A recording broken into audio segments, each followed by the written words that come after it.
33ನೇ ಕೀರ್ತನೆ.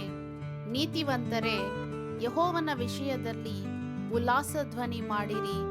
ಯಥಾರ್ಥ ಚಿತ್ತರು ಆತನನ್ನು ಸ್ತುತಿಸುವುದು ಯುಕ್ತವಾಗಿದೆ. ಕಿನ್ನರಿಯನ್ನು ನುಡಿಸುತ್ತಾ ಯೆಹೋವನನ್ನು ಕೊಂಡಾಡಿರಿ. 10 ತಂತಿಗಳ ಸ್ವರಮಂಡಲವನ್ನು ಬಾರಿಸುತ್ತಾ ಸಂಕೀರ್ತಿಸಿರಿ. ಆತನ ಘನಕ್ಕಾಗಿ ನೂತನ ಕೀರ್ತನೆಯನ್ನು ಹಾಡಿರಿ. ಉತ್ಸಾಹ ಧ್ವನಿಯೊಡನೆ ಇಂಪಾಗಿ ಬಾರಿಸಿರಿ. ಯೆಹೋವನ ವಚನವು ಯಥಾರ್ಥವಾದದ್ದು, ಆತನ ಕೃತ್ಯವೆಲ್ಲ ನಂಬಿಕೆಯಾಗಿದೆ. ಆತನು ನೀತಿ ನ್ಯಾಯಗಳನ್ನು ಪ್ರೀತಿಸುವವನು. ಭೂಲೋಕವೆಲ್ಲ ಯೆಹೋವನ ಕೃಪೆಯಿಂದ ತುಂಬಿದೆ. ಯೆಹೋವನ ಅಪ್ಪಣೆಯಿಂದಲೇ ಆಕಾಶವು ಉಂಟಾಯಿತು. ಅದರಲ್ಲಿರುವುದೆಲ್ಲವೂ ಆತನ ಶ್ವಾಸದಿಂದ ನಿರ್ಮಿತವಾಯಿತು. ನೀರುಗಳನ್ನು ಒಟ್ಟುಗೂಡಿಸಿ ಸಮುದ್ರವನ್ನು ಮಾಡಿದವನು ಆತನೇ. ಭೂಮಿಯ ಕೆಳಗೆ ಜಲಾಶಯಗಳನ್ನು ಇಟ್ಟವನು ಆತನೇ. ಭೂಲೋಕದವರೆಲ್ಲರೂ ಯೆಹೋವನಿಗೆ ಭಯಪಡಲಿ. ಭೂನಿವಾಸಿಗಳೆಲ್ಲರೂ ಆತನಿಗೆ ಹೆದರಲಿ. ಆತನು ನುಡಿದ ಮಾತ್ರಕ್ಕೆ ಸಮಸ್ತವು ಉಂಟಾಯಿತು. ಆತನು ಆಜ್ಞಾಪಿಸುತ್ತಲೇ ಸರ್ವವೂ ಸ್ಥಾಪನೆಯಾಯಿತು.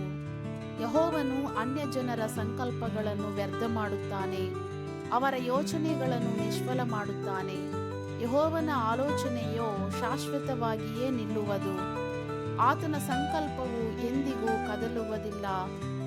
ಯಾವ ಜನರಿಗೆ ಯೆಹೋವನೇ ದೇವರಾಗಿದ್ದಾನೋ, ಯಾವ ಜನಾಂಗದವರನ್ನು ಸ್ವಕೀಯರನ್ನಾಗಿ ಆದುಕೊಂಡಿದ್ದಾನೋ ಅವರೇ ಧನ್ಯರು. ಯೆಹೋವನು ಆಕಾಶದಿಂದ ಮನುಷ್ಯರೆಲ್ಲರನ್ನು ನೋಡುತ್ತಾನೆ. ತಾನಿರುವ ಸ್ಥಾನದಿಂದ ಭೂನಿವಾಸಿಗಳೆಲ್ಲರನ್ನು ದೃಷ್ಟಿಸುತ್ತಾನೆ. ಅವರೆಲ್ಲರ ಹೃದಯಗಳನ್ನು ನಿರ್ಮಿಸಿದವನು, ಅವರ ಕೃತ್ಯಗಳನ್ನೆಲ್ಲ ವಿವೇಚಿಸುವವನೂ ಆತನೇ. ಮಹಾಸೇನಾ ಬಲದಿಂದಲೇ ಯಾವ ಅರಸನಿಗೂ ಜಯವಾಗುವುದಿಲ್ಲ. ಯಾವ ಶೂರನೂ ಅಧಿಕವಾದ ಭುಜಬಲದ ದೆಸೆಯಿಂದ ಸುರಕ್ಷಿತನಾಗುವುದಿಲ್ಲ. ಜೀವರಕ್ಷಣೆಗಾಗಿ ಕುದುರೆಯು ಪ್ರಯೋಜನವಿಲ್ಲ. ಅದು ತನ್ನ ವಿಶೇಷ ಬಲದಿಂದ ಯಾರನ್ನು ರಕ್ಷಿಸಲಾರದು. ಯೆಹೋವನಾದರೋ ತನ್ನಲ್ಲಿ ಭಯಭಕ್ತಿಯುಳ್ಳವರನ್ನು ಕಟಾಕ್ಷಿಸುತ್ತಾನೆ. ತನ್ನ ಕೃಪೆಯನ್ನು ನಿರೀಕ್ಷಿಸುವವರನ್ನು ಲಕ್ಷಿಸುತ್ತಾನೆ. ಅವರ ಪ್ರಾಣವನ್ನು ಮರಣದಿಂದ ತಪ್ಪಿಸುವನು. ಬರಗಾಲದಲ್ಲಿ ಅವರ ಜೀವವನ್ನು ಉಳಿಸುವನು. ನಮ್ಮ ಮನಸ್ಸು ಯೆಹೋವನಿಗೋಸ್ಕರ ಕಾದಿದೆ.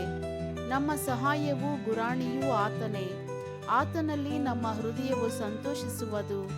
ಆತನ ಪರಿಶುದ್ಧ ನಾಮದಲ್ಲಿ ಭರವಸವಿಟ್ಟಿದ್ದೇವೆ. ಯೆಹೋವನೇ, ನಾವು ನಿನ್ನನ್ನೇ ನಿರೀಕ್ಷಿಸಿಕೊಂಡಿದ್ದೇವೆ. ನಿನ್ನ ಕೃಪೆಯು ನಮ್ಮ ಮೇಲೆ ಇರಲಿ.